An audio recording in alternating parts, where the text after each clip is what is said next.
Mais des fois, c'est bien de... C'est souvent bien de se remettre en question pour pouvoir avancer. Il faut savoir que c'est quelque chose que j'ai appris il y a pas longtemps, je m'étais pas rendu compte, et ça m'a beaucoup... Ça m'a beaucoup... Ouais, ça m'a assez flatté, et ça m'a encore plus encouragé à le faire.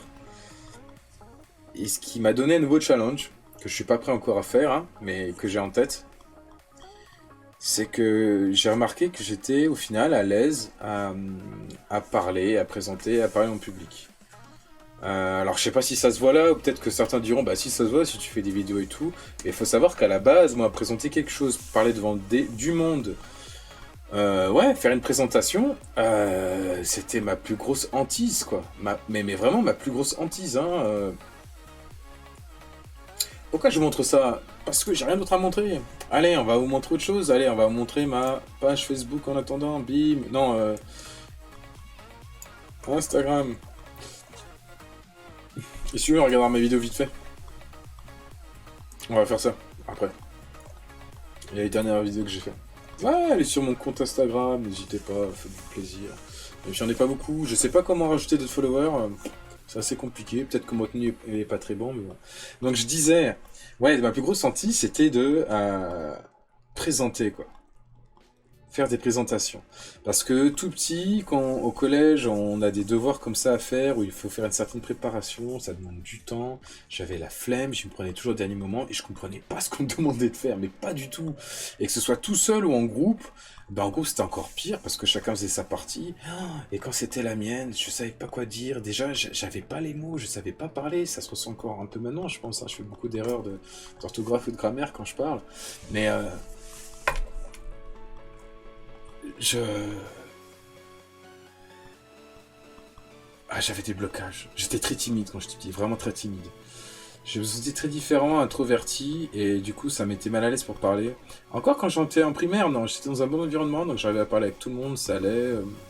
J'étais trésorier, ça allait. Mais dès que je suis arrivé au collège, où j'ai dû changer de région, où c'était pas du tout la même mentalité, j'ai vraiment été désorienté. Et donc, vraiment réservé, jusqu'au lycée, j'ai envie de dire. Mais même au lycée, quand il y avait des présentations à faire, mais j'étais... Jusqu'au DUT, jusqu'au bac plus 2, j'avais peur de ça, j'étais nul.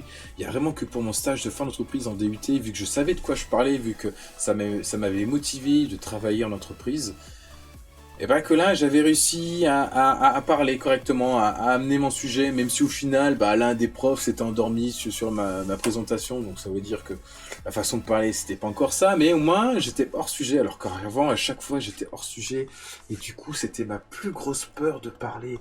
Et j'ai toujours ce truc, au final, le plus dur pour moi, c'est juste de se lancer, de commencer à parler. Vraiment, mais de commencer à parler quand on vous dit c'est à vous, qu'il y a le silence, que vous devez parler, ça, c'est le moment le plus dur parce que... bah, parce qu'il faut lancer, faut commencer. Et le démarrer, ça donne toujours le ton de la personne sur son discours, sur ce qu'elle va faire. Et ouais, c'est ce qui m'était le plus gros trac. Alors maintenant, j'ai appris à amorcer ça, on va dire, même par des mots les plus banals, mais au moins, tu te lances et après, tu peux enchaîner. Et c'est ce que j'ai appris quand j'ai fait mon école d'ingénieur, où au final, on fait beaucoup de présentations, on avait des cours de communication. C'est d'une part, c'est là que je me suis rendu compte que, eh ben en fait, j'aimais parler devant du public. J'adorais ça. Ça me donnait une certaine adrénaline et autant j'ai toujours peur, mais ça me donnait une sacrée adrénaline. Et ça me plaisait beaucoup, quoi. C'était impressionnant. Et du coup, à chaque fois qu'il y avait des présentations, j'avais certains tics, hein, je répétais souvent les mêmes phrases. Mais j'avais du mal à démarrer. Mais une fois que je démarrais, vu que je parlais d'un sujet que je connaissais, bah après je déroulais, ça parlait, ça partait tout de suite, quoi. Il n'y avait pas de souci là-dessus. Il n'y avait aucun souci là-dessus. Et donc déjà, dès l'école d'ingénieur, j'ai compris ça. Parce que moi, quand j'ai commencé l'école d'ingénieur, moi j'étais déjà adulte, j'avais 28 ans, j'étais technicien supérieur de maintenance. Et quand j'ai commencé cette école, on nous parlait déjà de la fin, du rapport de stage qu'on devait faire, d'une présentation de 20 minutes, devant beaucoup de personnes. Et j'avais peur dès le début, mais j'avais peur du fait que j'avais une hantise là-dessus, quoi. J'avais énormément peur, ça me stressait et j'y pensais souvent. Donc en parlant, quand je voyais des gens à côté qui avaient de la facilité à parler, bah, j'ai commencé à poser des questions, à me renseigner et j'ai commencé à voir Des petits conseils comme... il y en avait un, il adorait faire des formations, il était technicien, mais il savait bien parler. Et pourquoi? Parce qu'il adorait faire des formations sur les sujets qui le passionnaient. Et lui, ça lui plaisait. Et puis je dis, mais comment vous faites et tout? Comment tu fais? Et lui, ce qu'il disait, c'était... En gros, il fallait capter l'attention des gens. Et pour capter l'attention des gens, alors c'est pas facile, ça dépend du sujet, vous pouvez faire ce que vous voulez, il y en a, ils vont s'en foutre. Mais il faut absolument regarder les gens. Il faut regarder, il faut sentir où est-ce qu'ils en sont les gens. Est-ce que ça leur plaît ou pas, est-ce qu'ils sont perdus ou pas, et donc les regarder. Et il me disait, lui ce qu'il faisait, c'est qu'à chaque fois, quand il voyait qu'une personne accrochait, il regardait souvent cette personne-là, pour continuer à l'amener vers lui. Et attirer l'attention de quelqu'un, pour que ça amène aussi le groupe à continuer à s'intéresser à ce que la personne présente ou ce qu'elle dit. Et j'ai trouvé ça très intéressant, et c'est comme ça que j'ai fait au final, c'est que j'ai toujours du mal à me lancer, mais quand je parle, à un moment donné, je suis temps de pause, je regarde les gens, je regarde qui suivent, je m'arrête, je m'assure qu'ils me suivent, et quand je vois qu'ils continuent à m'écouter, après j'enchaîne un peu vite. Et il fallait absolument que, oui, j'évite d'avoir toujours le même ton plat et compagnie. Peut-être que je l'ai encore, sûrement, hein. Mais le fait d'avoir le ton plat avec le même rythme, c'est clair que ça endort les gens. Et donc il faut donner du dynamisme derrière ça, et pour ça, il faut avoir l'attention des gens, il faut voir la réaction des gens sur ce que vous dites.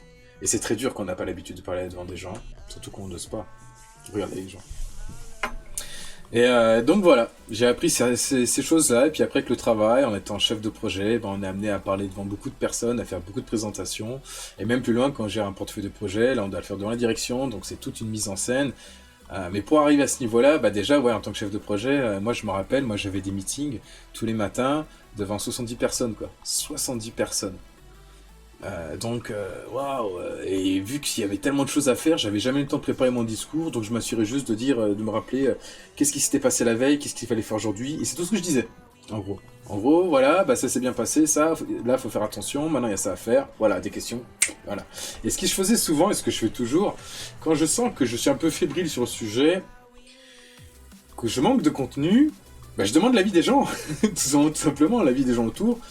Comme l'a dit un tel, ou qu'est-ce que t'en penses toi, tu confirmes, et voilà, hein. Et du coup, ça laisse un temps de pause pour vous, ça laisse vous le temps de vous reposer, et de réfléchir à ce que vous voulez dire, parce que généralement, je rigole, mais bon, mais il faut faire avec, hein.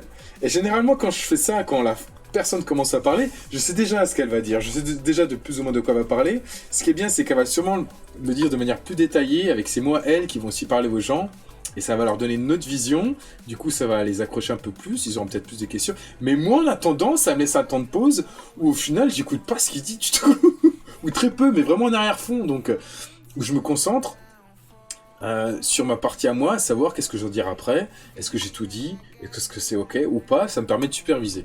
Et du coup, ça passe super bien. Et je suis tout le temps comme ça au final. Tout le temps, tout le temps, tout le temps. Et donc après cette épreuve de parler tous les jours, tous les matins devant 70 personnes, ça m'a forgé. Et donc du coup, ouais, j'ai pu gérer des portefeuilles de projets où là on me présente la santé du portefeuille avec des analyses, des vues complètes, de l'état de santé, où on doit donner des conseils, ou dire où sont les points d'attention. Où là c'est vraiment plus de la présentation, presque comme sur un plateau télé. Sauf que moi j'avais pas l'habitude de ça. J'étais pas encore à l'aise. Et moi, c'est l'idée que ça me donnait au final. Faire ce genre de présentation professionnelle devant des directeurs, devant un truc sérieux où il faut être synthétique et analysé, où il faut animer un meeting avec des gens qui ont de la bouteille, qui ont l'expérience.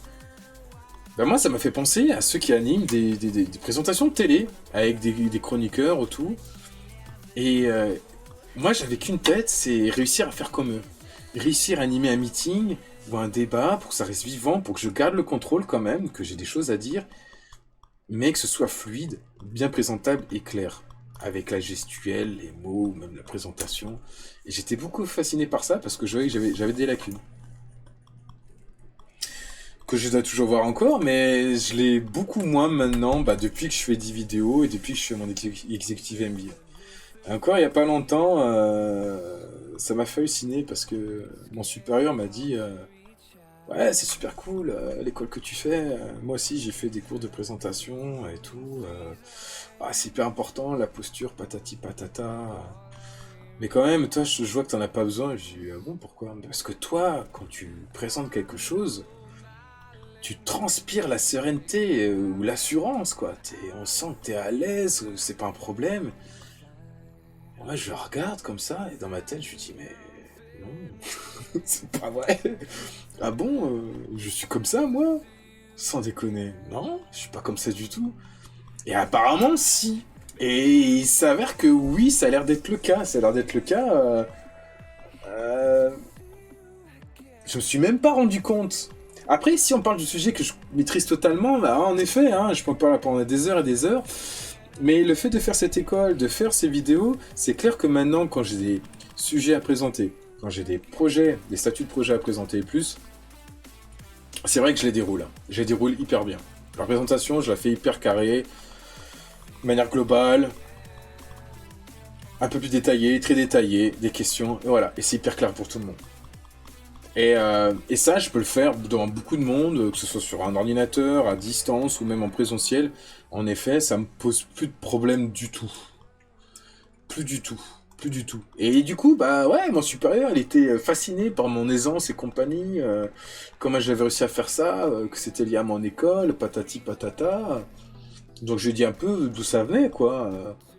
Parce qu'il disait que lui, il avait peur de parler en public, ça le stressait, c'est pour ça qu'il faisait cette formation. Et je dis, mais tu crois que c'était quoi, moi? C'était ma hantise. Et là, ça l'a décomposé. Il dit, ah bon, mais toi, t'étais comme ça aussi. Mais alors moi, qu'est-ce que je dois penser de moi? Et donc, c'est une bonne victoire sur le fait que c'était ma hantise de parler devant du monde, devant du public, que ce soit ma voix qu'on entende, que ce soit mes mots que je dis, ma façon d'exprimer. Bah, c'est plutôt cool, quoi. C'est plutôt cool. Et pourquoi, au final? Bah parce que j'ai travaillé dessus, c'était une faiblesse que j'avais remarquée depuis longtemps, qui me frustrait, et j'avais pas envie de la garder. J'avais pas envie. Et en fait, inconsciemment, même si j'ai toujours peur de parler, bon peut-être un peu moins, même si j'ai toujours peur, même si ça peut être des événements très particuliers, et bah je le fais. Ouais. Un autre exemple, c'est pour ça que je suis pas forcément une hyper forme ni quoi que ce soit, c'est que ouais, j'ai appris il y a pas longtemps de ça encore, j'ai appris la mort d'un ami à moi, très proche, que je pouvais considérer comme mon frère.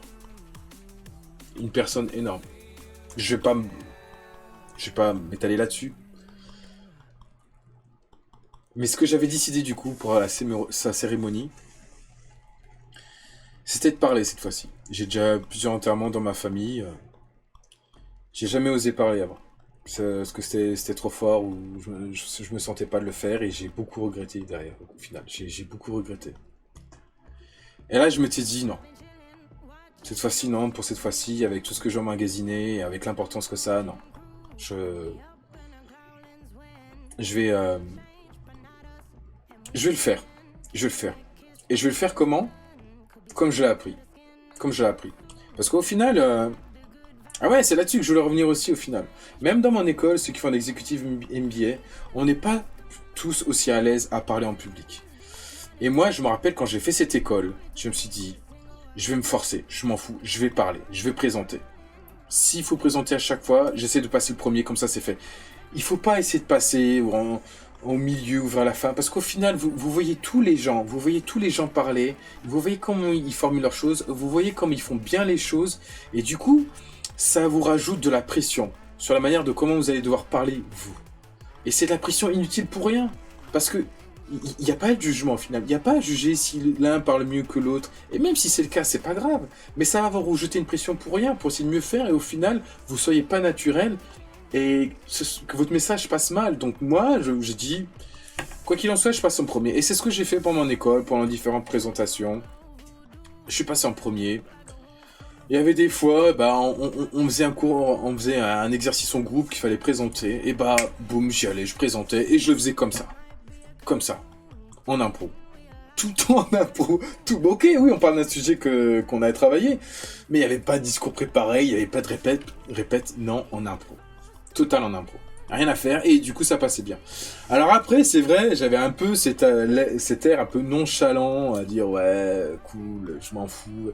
Et en fait, c'est ce qu'avait souligné mon supérieur quand il disait que oh, tu sens la sérénité, que t'es à l'aise, que t'es cool. Bah, c'est clairement ça, c'est le message que j'essaye de faire passer au final pour me déstresser moi-même.